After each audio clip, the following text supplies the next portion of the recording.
Welcome to Podcast Vlogging Tips and Tricks with Alex Merced. On this podcast, we're going to talk about podcast hosting, podcast recording, promoting, and monetization. We'll also interview podcast hosts about what works and what doesn't work in the podcasting world. If you enjoy the show, please consider becoming a patron at patreon.com/AlexMerced. Also, if you need hosting for your podcast or your website, head over to libertydeal.info to find out about great deals along with special benefits for taking advantage of those deals. Thank you very much.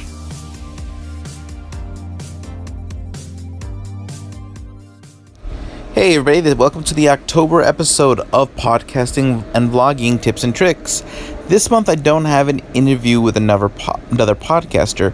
Instead, this month what I want to do is talk to you guys about a couple really cool new apps that I found very, very useful in my blogging and vlogging. Now in the past I've told you guys about the Adobe Spark apps, which are great, and they've made some new improvements in the Adobe Spark apps.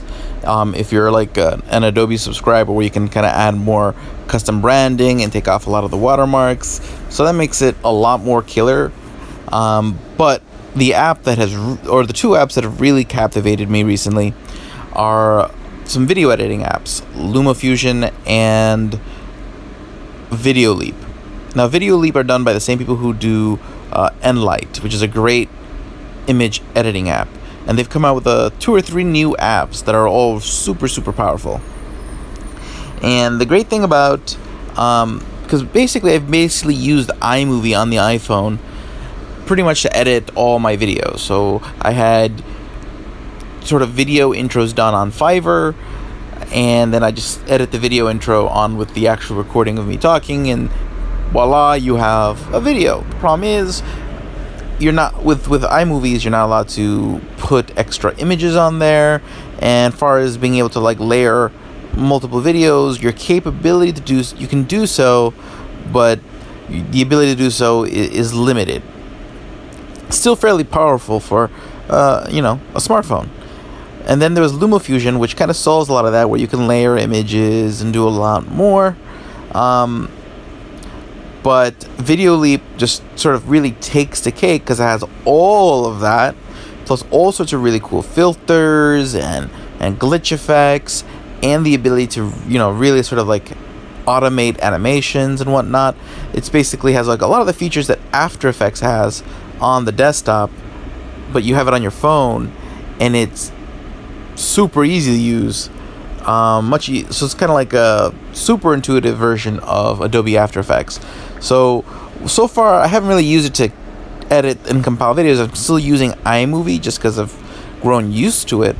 But I've been editing like my intro animations and creating custom intro animations using Video Leap because of its very powerful animation features, and it's just a lot more flexible, and it's amazingly easy to use. So if you're someone who does a vlogging or video podcast, this is a must-have app, because it makes life easier to be able to do this kind of stuff on the go and edit your videos on the go, or be able to make videos wherever you are.